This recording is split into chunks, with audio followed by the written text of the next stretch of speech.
เช้านี้รถติดมากนะครับผมฝนตก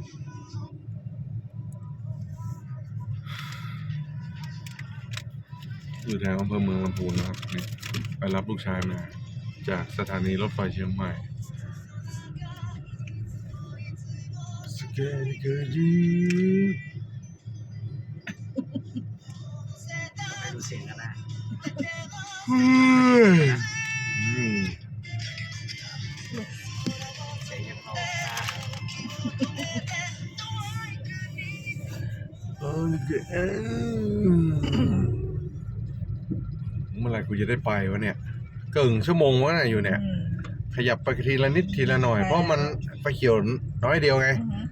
ไฟเขียวแค่30 วิอะแต่ไอ้คันแรกก็จะใส่เกียร์ได้แม่ง10 วิแหละ กับดักได้ไปทีละ10 คันนะเผื่อไม่ถึงด้วยซ้ำ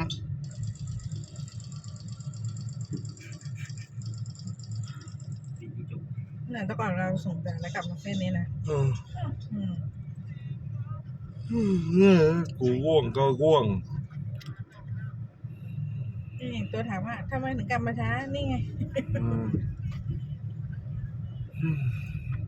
ลูกนี้เข้าเส้นนู้นก็ดีอะอ้อมหน่อยแต่มันก็ติดเหมือนกันนะแต่ไม่ค่อยติดเท่าไหร่นะมันขาดไปทำงานกันเนี่ย2x2ขนาดนี้ใช่ไหมนี่ผ้าแบบไหนนะ ก็อย่างที่เราเคยซื้อแหละ นั่นน่ะมันก็จะอยู่1,000 กว่าพร้อมโครงเหล็กอ่ะ ใช่คราวแล้วเราซื้อเท่าไหร่1,300 หรือ1,200